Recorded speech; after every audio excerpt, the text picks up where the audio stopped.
Hello सभी बच्चों को आज का नमस्कार। आज का विषय है कॉमन कोल्ड।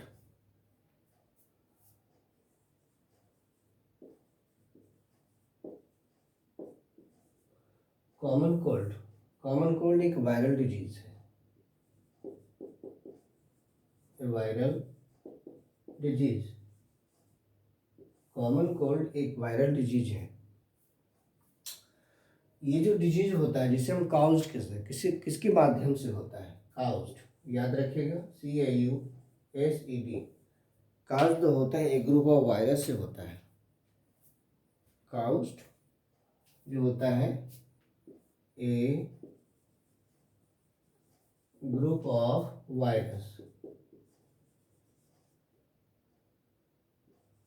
वायरसेस हैं जिसका नाम है राइनो वायरस।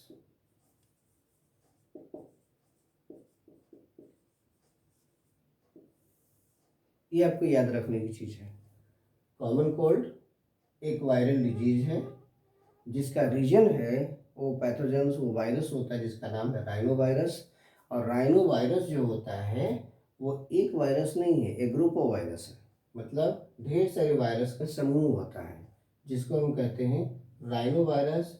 और ये रिस्पॉन्सिबल होता है कॉमन कोल्ड के लिए। कॉमन कोल्ड जो सीजनल रोग्स होते हैं, डिजीज होते हैं, उसको रेन वायरस। अब ये है कि शरीर का कौन भाग इन्फेक्टेड होता है। तो शरीर का जो भाग इन्फेक्ट करता है ये नंबर 1 में है nasal epithelium. Nasal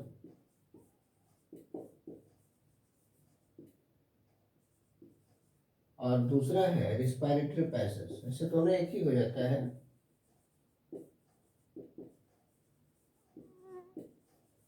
respiratory passage दो हमने दिया है, नेजल इपिथीलियम और रेस्पिरेटरी पैसेज। ये दोनों जो है हमारा रेस्पिरेटरी सिस्टम का ये भाग होता है। ये जो आप नाक देख रहे हैं, नाक में जाने का जो रास्ता है, ये अंदर की जो लेयर होती है उसको एपिथीलियम कहा जाता है। उसको ये प्रभावित करता है। या उसके बाद ये समूचे रास्ते को भी कह सकते हो, दोनों एक ही चीज़ है। नाक का जो रास्ता होता है जैसे नेजल है, नेजल कैविटीज होती है, ब्रॉन्चस होता है, ब्रॉन्चियोलिस होती है, रास्ते होते हैं, ये सबको ये प्रभावित करता है। और जहाँ तक लंग्स की बात है, लंग्स को ये प्रभावित नहीं करता।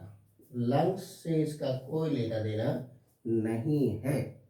यानी कॉमन कोल्ड लंग्स को प्रभावित नहीं करता बल्कि नेजल एपिथेलियम और रेस्पिरेटरी पैसेज को प्रभावित करता है। ये जो होता है जनरली ज़्यादा दिन तक नहीं रहता। ऐसा नहीं है कि बहुत ही लंबा है। ये लास्ट फॉर जो होता है last for about 3 to 7 days। अगर 3 to 7 days है इसका मतलब ये रोग क्या है? एक्यूट डिजीज है। एक्यूट, ये लास्ट फॉर 3 to 7 days है, इसलिए इसे हम एक्यूट डिजीज भी कर सकते हैं। यानी ये एक्यूट डिजीज है, इसे हम इन्फेक्टियस डिजीज भी कर सकते हैं, जो एक दूसरे से कम्युनिकेबल है, फैलता है, संपर्क से फैलता है।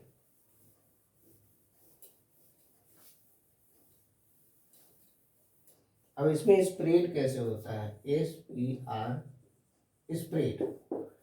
तो जो व्यक्ति इससे प्रभावित है, कॉमन कोल्ड से प्रभावित होता है, उसके संपर्क में जितने भी लोग आएंगे उनको भी हो जाएगा। यानी उनकी चीज़ें कुछ भी है, उसका पेंसिल, बुक्स, उनके बेड पर सोना या उनके नज़दीक रहना, जो भी रहेगा आप उनसे प्रभावित हो जाओगे। उनका स्नेक ड्रॉपलेट्स है, नाक से ड्रॉपलेट्स निकलता है, मुंह से ड्रॉपलेट्स निकलते हैं। इसके बाद स्नीजिंग करना। स्नीजिंग का मतलब क्या होता है? छींकना।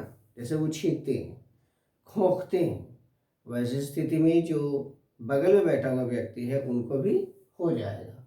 या उनका कोई भी चीज़ आप संपर्क में, पेन, पेंसिल, पेड, जो भी शेयर आप करते हो, generally you will be affected from that. उससे आप प्रभावित हो जाओगे। अब हम चलते हैं भाई कि ये जो रोग से हैं, ये रोग जो होते हैं उनके सिम्टम्स क्या है? सिम्टम देखिएगा।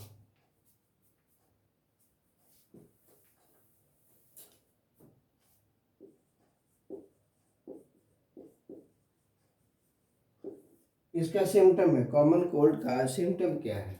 तो सबसे बड़ा सिम्टम से इसका है आपका नेजल कंजेशन। नेजल कंजेशन पहले 4-5 वो सिम्टम है, उसको याद कर लीजिएगा। NASL nasal,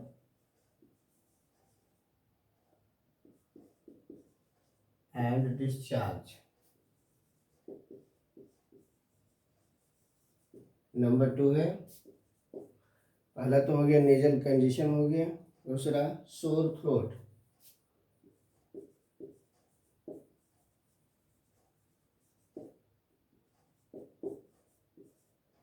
hoarseness,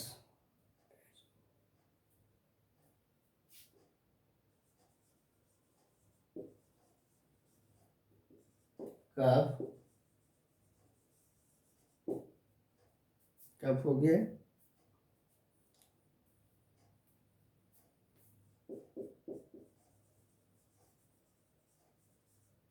headache and tiredness.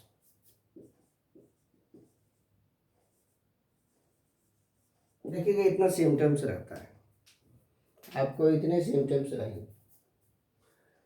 किसी व्यक्ति को कॉमन कोल्ड ये आसानी से पता चलता है, वो खोसेगा, सर्दी आएगा, छींक आएगा, तो समझ जाइएगा कि वो कॉमन कोल्ड से प्रभावित है।